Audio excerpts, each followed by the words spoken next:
I think there are a lot of opportunities built into these technologies that actually promote connection, right? And I think when we can harness those, I think it can be really powerful.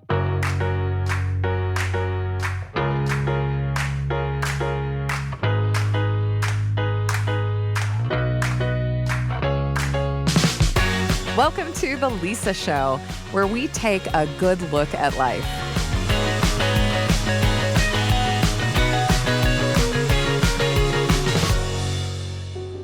Hey, it's Lisa. Do you remember your first cell phone? I remember mine. I had 3 kids and I got a hot pink cell phone, a flip phone from Costco. Yeah, I did. It had some sort of flower pattern on it. It wasn't really my style, but I was like, whatever. It doesn't matter, which is very different to the way that I feel about cell phones now. A neighbor taught me actually how to text using predictive text, but it was on the flip phone, so it took forever because he was explaining, listen, if you want to talk to the teens, you got to learn how to do this. And I thought, yeah, I got to be ready because this is how the younger generation is going to communicate. I grossly underestimated how much I would be using it. The overall feeling that I had when I first got a cell phone was resistance because I didn't like the idea that people could get a hold of me at any time. In fact, I miss answering machines. You guys, when we got our cell phones, and I suspected this would happen, and I was right, the answering machine went away. Oh, you guys, it's so sad. Answering machines used to be the source of so much good comedy. It was a chance to do a character, to tell a joke, to be really annoying, to do whatever based on the person you were leaving the message for on the answering machine. It was the source of so much joy in my life, and now they're gone. Answering machines are gone. They're a thing of the past. And now here we are. Every adult I know has a cell phone. And not only do teens still text faster than I do, but they have their very own acronym in emoji languages. I don't know if I can learn it. Did you know that MB stands for my bad, or that WYD means what are you doing? And don't get me started on what the fruit emojis mean. It's not I took my vitamins today. I'll tell you that much. Cell phones have taken on a life of their own. But what does that mean for us as a society? And what about our kids? I mean, we've all heard about how cell phones are ruining kids' mental health and social skills. We got that message. And it doesn't help that I saw 5 different people this week carrying around a copy of The Anxious Generation. Should I be panicking? Should we all be panicking? I think it's safe to say we are. And that's why I sat down with my new friend, Dr. Jacqueline Nisi. Dr. Nisi specializes in this topic. And I'll be honest, when we started the interview, I was expecting Dr. Nisi to tell me we should just throw away our kids' cell phones and bury their devices in the backyard before we move to Antarctica. I really did. But Dr. Nisi surprised me. Instead of giving fear-based ultimatums and rules for cell phones, she suggested we ask ourselves 6 important questions to help guide our cell phone use. And not just phones, but technology in general. And this isn't just for kids. This is for adults too. If you own a phone or ever plan to use one, even if it's a hot pink flip phone from Costco, these questions are for you.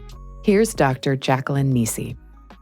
I am a clinical psychologist and I'm a researcher at Brown University and on the faculty there. And my work focuses on the impact of technology like social media, smartphones on young people's mental health and what parents can do to help. I'm so curious, what led you to research social media and its impact on adolescents? The story of how I got interested in technology's impact is when I was in college, actually. I was working for a company that used to lead outdoor adventure trips for teenagers. So I would lead these groups of teenagers traveling, around the world to different locations. Yeah. It was the best summer job ever. But an important aspect of the trips is that at the beginning, we would take away all the students' technology, all their access to devices. So at the time, it was more like flip phones and iPods and that kind of thing.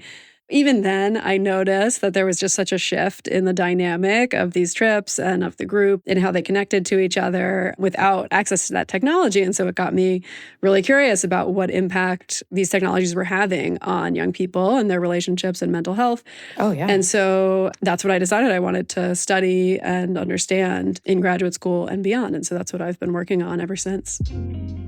Dr. Nisi has done research on social media and mental health, the effects of social media on teen behaviors, and parental monitoring of social media use.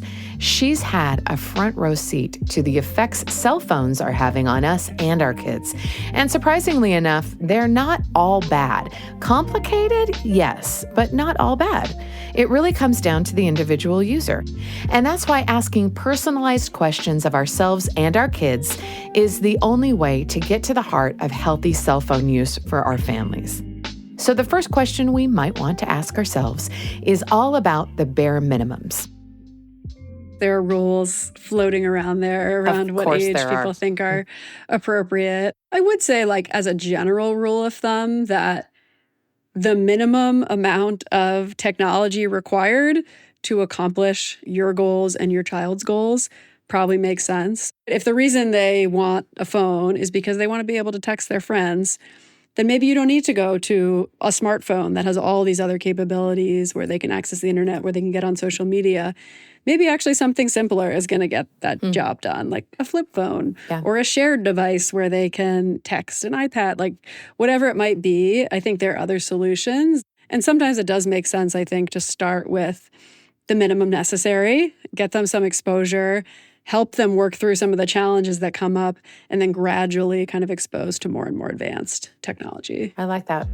Question number 1. What is the minimum amount of technology required to do what we need to do? I know Dr. Nisi framed this in terms of appropriate ages for cell phones, but I think this has a huge application for adults as well. While we're probably way past using simple devices like flip phones and iPod shuffles as adults, we can still have a minimal mindset when it comes to the time we spend on our devices.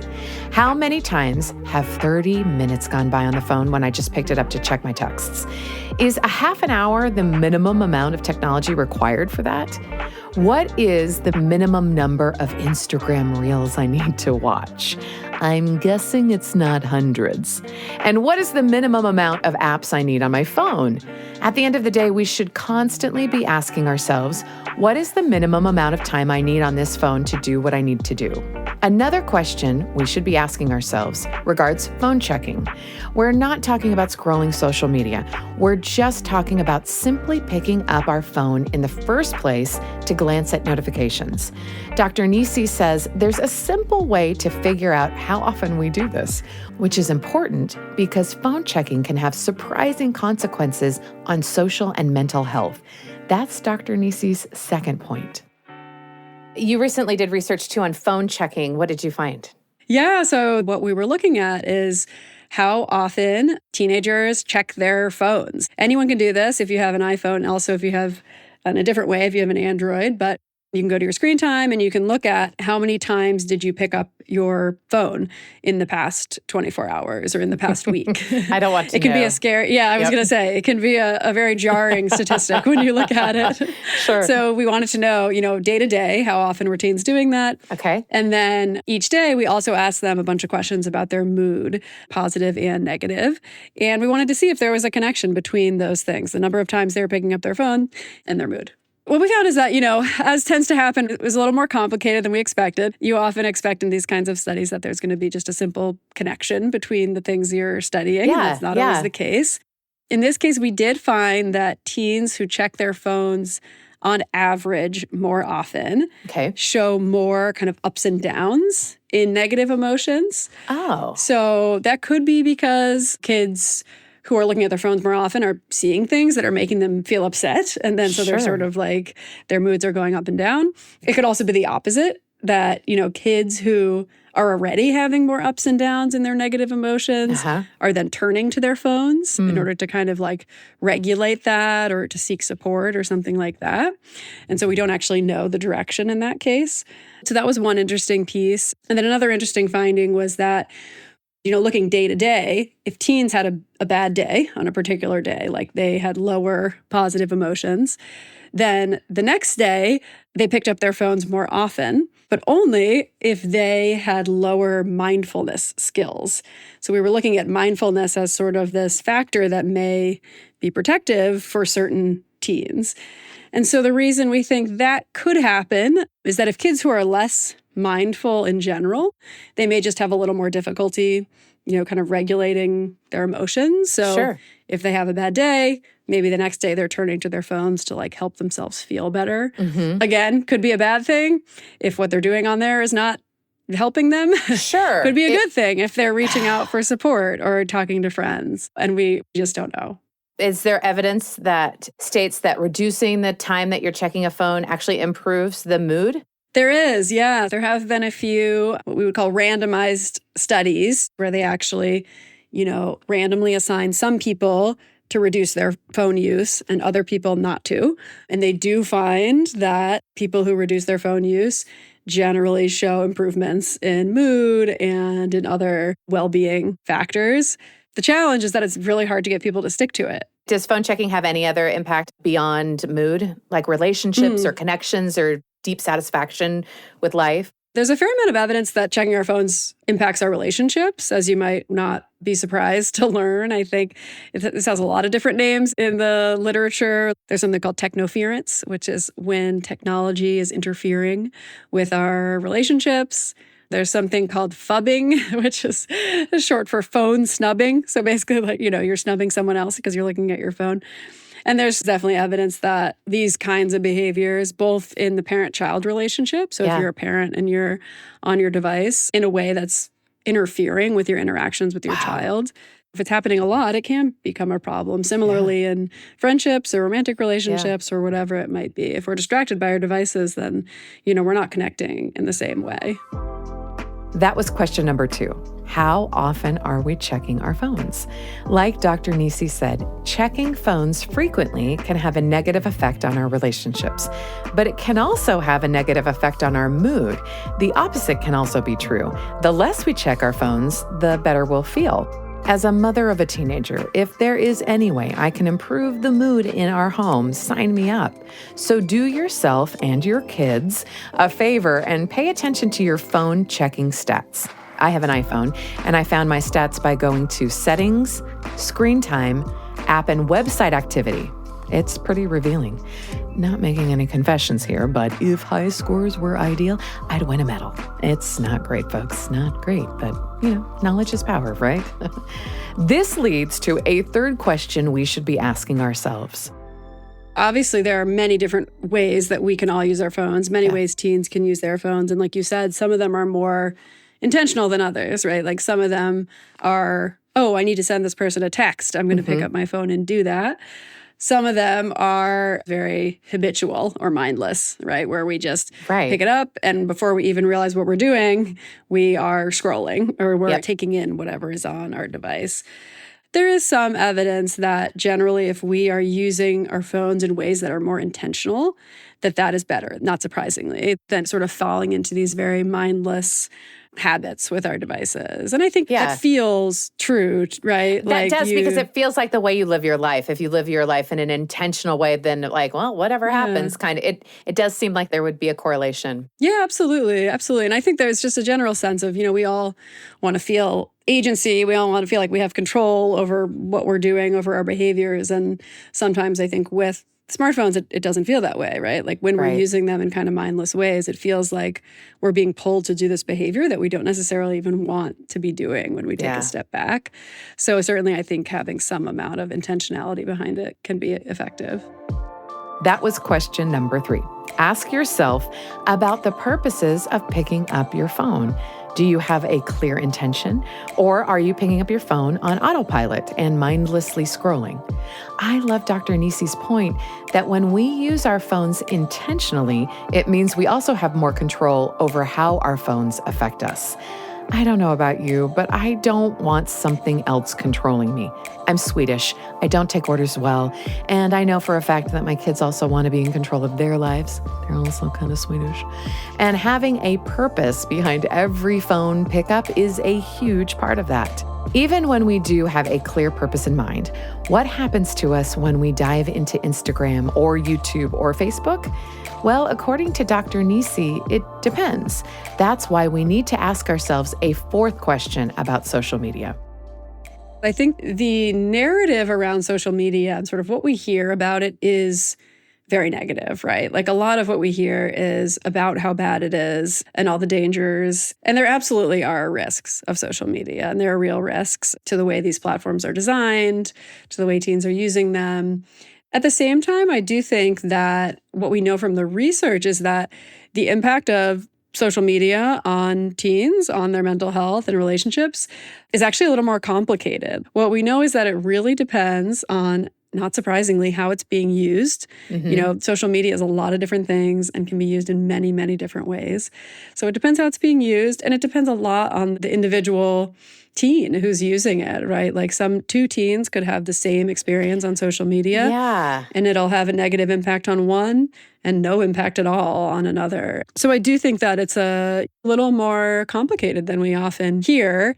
I'd love for you to say a little bit more about that. Could you give me an example about the same experience for two different people and how it could be perceived differently? So in my research, I focus a lot on social experiences online. So how adolescents or teenagers are relating to their peers, and particularly how they respond to different types of feedback that they get. So we know that social media, there's a lot of social feedback that's happening. You get likes or no likes on photos. You get reshares. You have metrics of how many friends or followers you have. This is all what I would call sort of social feedback in the online environment. And there are some teens who will post a picture or a video and it'll get no engagement at all, no likes, no comments, and it doesn't bother them. They do not care. For them, it's just about, it's fun for them to post. They're feeling creative. It's an outlet for them. No big deal. Sure. For other teens, that experience is devastating. To feel like you're putting something out there and then you're not getting the response you want to it, that could be really upsetting. So that's an example, I think, of where a sort of seemingly simple experience or behavior on social media can have really different impacts. Not everyone will respond to social media in the same way. That's why the fourth question we need to ask ourselves when posting on social media is, how is social media impacting me? I know a lot of people who use social media as their journal. They dump a bunch of pictures about their summer or their kids' school year in a post, and it really isn't about what people think of either. It's just about having the record there. But I also know that a lot of people, even myself from time to time, that use posts as bids for connection, for validation, even for self-worth. Unfortunately, that kind of bid is risky because there's no guarantee people will respond. It doesn't mean you aren't wonderful or that you don't have value, but that's not what it feels like when no one responds to your post. Similarly, I know people who only use social media to share their feelings about current events that they would never share to someone's face. These are good and kind people, but their posts run on brimstone and insults. It's clear that being online doesn't make them happy. So if spending time with social media posts is having a direct impact on your peace and sense of self, or your kids' peace and sense of self, that's a huge red flag that maybe it's time to change how we use social media on our phones. Speaking of technology and social connection, Dr. Nisi shared a study about kids and AI and how it might be affecting their relationships, which leads to a fifth question we should be asking about phone use. There's things about my research that surprise me every day. Most recently, the things that are surprising me are around AI and generative AI, the kinds of things that teens are saying about it, how they're using it. So Common Sense Media came out with a survey about generative AI and teens, and specifically AI companions, which would be AI tools where teens are having conversations that are more sort of friendship-like. Maybe they're asking for advice, maybe they're connecting somehow, they're role-playing, those kinds of things. And what they found is that almost 3/4 of teens said that they had used AI companions before. And that number was really surprising to me. I think it's a lot higher than I would have anticipated because the technology is so new. It feels like, to us adults, I think it feels like kind of a niche thing. But what they found is that the majority of teens have used these types of tools. About half were regular users, meaning that they're using these things a couple times a month or more. That teens are using it for all kinds of different purposes. Some more social. I think fewer teens in the survey are using it for sort of true social purposes. Sure. Whereas others are using it more as just like a tool or program or, for entertainment. A lot of them said that they're just using it as sort of a entertaining, fun thing to try out, like a new tech to try out. So yeah, it's really interesting. That was question number 5. How are your kids using AI, and what have they asked it lately? I'll tell you what, the minute I got home from this interview, I asked my kids this question. Their answers were different, but I was shocked to find that one of them has been using AI on their phone for social advice and input, like how to ask someone on a date and where to go. And I'll be honest, I'm uneasy about my kid talking to AI about dating. But I'm so glad that I asked them about AI because it gave me insight into what is not only going on in their lives in terms of tech, but also what is going on in their brains and what they're concerned about. Just a side note, if you want to know more about AI, be sure to listen to our episode earlier this season with Dr. David Wood. It will give you a balanced look at the risks and rewards of AI. I value people. I value talking to them, and thus this podcast. So I'm going to discuss some AI guidelines with my kids that prioritize real people. And according to Dr. Nisi, everything should come back to values. In fact, that's the crux of question number 6. As I, of course, as a parent myself, I am thinking more and more about how do you approach screens? And by the way, if you want to know what not to do, I'd love to tell you all the mistakes that I've made. And anyway. It's funny. I think so many parents feel like they are making mistakes or they have made mistakes. And really, there's no one right way to do this, right? Like there is definitely a lot of trial and error that just needs to happen because it's different for every child. But one thing I thought a little bit about is rather than creating kind of hard and fast rules around no phones till this age or no social media till this age, is really trying to think about general principles, right? Like what are the values that I want to have in my house, generally? What are the things that are important to me? And then how is technology fitting in with that or not fitting in with that?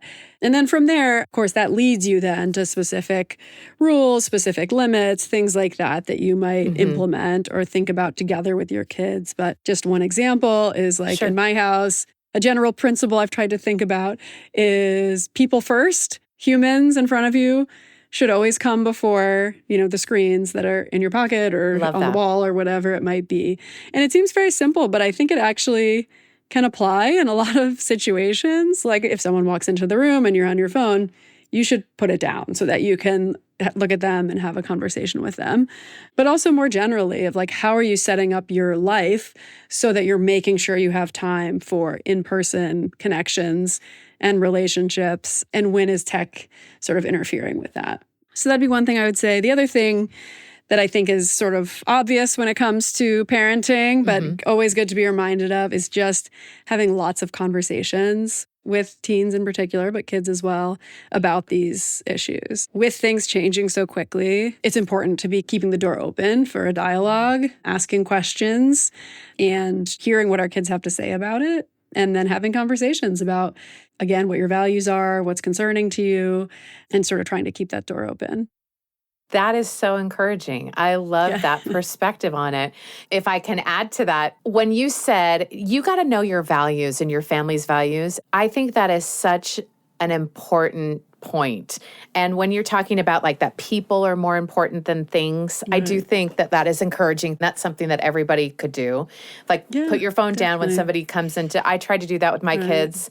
Not always super great at it, but the phone turns over, hi, what do you do? Especially because my kids come over less often.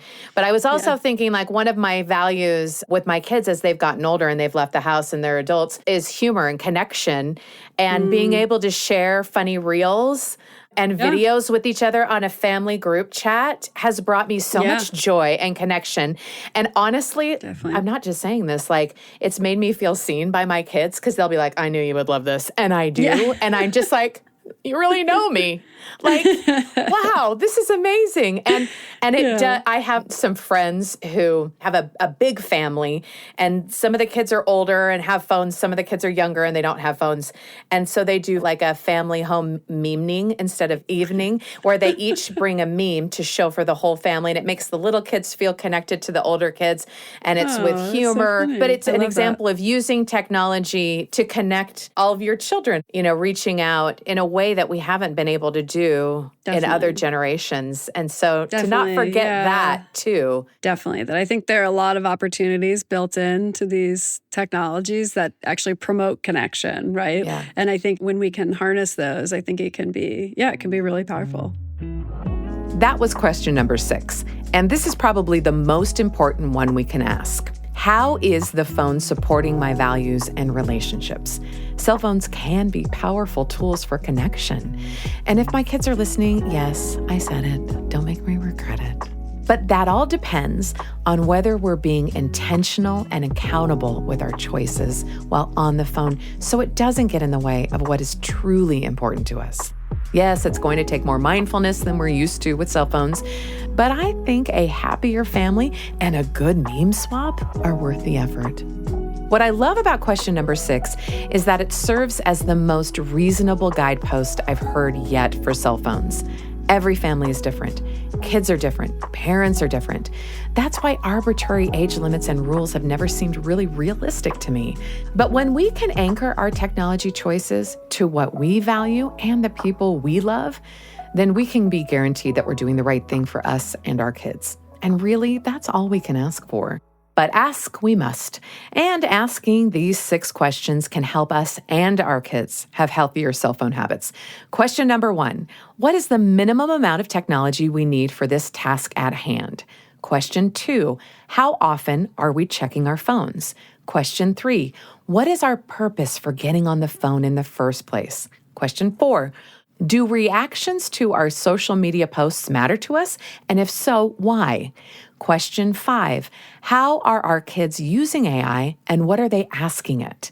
And finally, question 6, is our cell phone use supporting or hurting our values and relationships?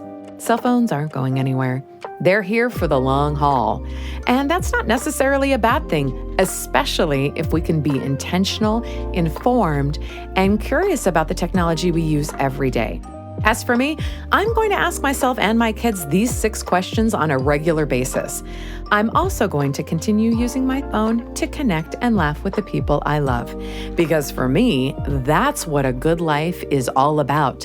IRL, skull emoji, heart emoji. Ask your kids. The Lisa Show is a production of BYU Radio and is hosted by Lisa Valentine Clark. This episode was produced by Erica Price with help from Becca Hurley-Lung, Kenny Mears, and Blake Morse with post-production by Gracie Davis. A special thanks to today's guest, Dr. Jacqueline Nisi. Dr. Nisi is a psychologist and professor at Brown University. A link to her website will be in the show notes. Don't miss out on 2 other great podcasts from the Lisa Show family, The Council of Moms and Proofread, a new book review podcast to help you read more of what you love. You can find The Council of Moms and Proofread on YouTube or wherever you get your podcasts.